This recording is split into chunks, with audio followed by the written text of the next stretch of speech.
Welcome. I'm Rob Lamar, the Natural Resource Advisor for the Potomac Appalachian Trail Club and the leader of the club's Invasive Plant Management team.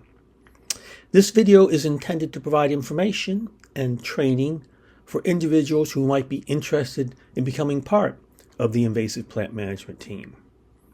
Currently, our team operates in both Virginia and West Virginia.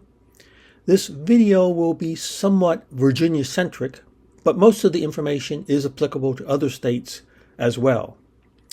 If you are a volunteer in another PATC state or area and interested in learning how to potentially expand the team's activities into your area, please contact me so that we can explore the options.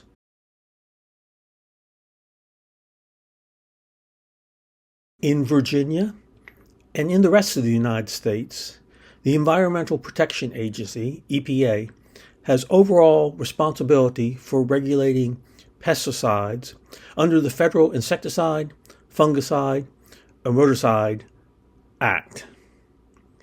EPA delegates many regulatory responsibilities to the states.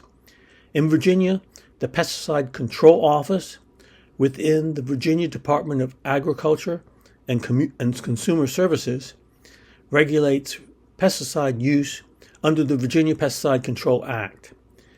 This includes activities such as certifying pesticide applicators, registering pesticide products, issuing pesticide business licenses, and enforcing regulations related to pesticide storage, handling, and application.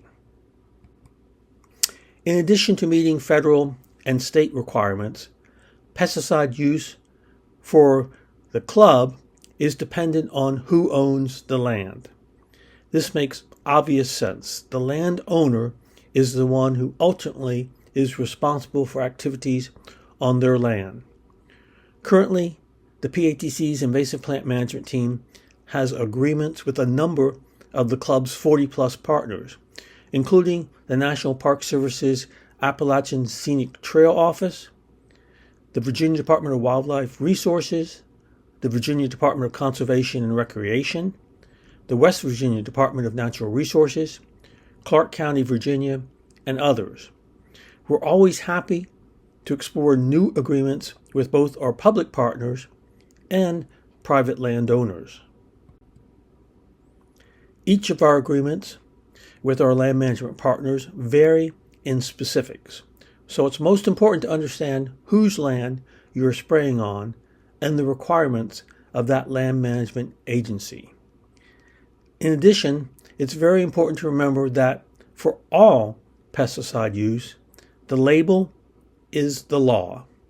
The pesticide's label will contain a signal word alerting you to the pesticide's short-term toxicity. The label will detail required PPE when using the pesticide, application rates, application methods, environmental considerations, and much more.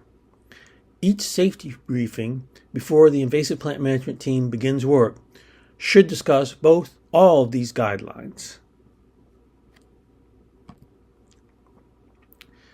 There are three types of people who can generally use pesticides for the PATC on partner lands. These are commercial applicators, state-certified applicators that can apply and supervise others in the application of pesticides. Registered technicians. These are also state-certified applicators that can independently apply pesticides under the supervision of a commercial applicator. The commercial applicator does not need to be on site to provide this supervision. And finally, volunteers. These are trained individuals who can apply pesticides under the supervision of an on-site commercial applicator. This video serves as part of the training for volunteer members of our Invasive Plant Management team. In addition, volunteers will receive on-site instructions on herbicide use, including the risk associated with the herbicide utilized, the proper use of equipment and PPE, and other information to prevent unreasonably adverse effects to the environment. Currently, we plan to use 5 pesticides in 2026. Imidacloprid is an insecticide used to treat hemlock trees infected with the hemlock woolly adelgid. Because of its limited use by team members, I won't be talking about this pesticide today. The other 4 pesticides are Aquamaster, formerly known as Roundup Custom, Clethodim, Triclopyr 3, and Triclopyr 4. Aquamaster has an active ingredient of glyphosate. It is a non-select herbicide that works by inhibiting the schistamic acid pathway. This is a metabolic pathway found in plants, but not in mammals. It has a caution signal word. This is the least severe of the 3 signal words. PPE includes long sleeve shirt, long pants, socks, and shoes. In addition, PATC volunteers will also be required to wear chemical-resistant gloves. This herbicide degrades fairly quickly in the soil with an average half-life of about 1 to 2 months. Clethodim is a grass-specific herbicide with the active ingredient of clethodim. Its mode of action is by inhibiting an enzyme which is crucial for fatty acid synthesis in grasses.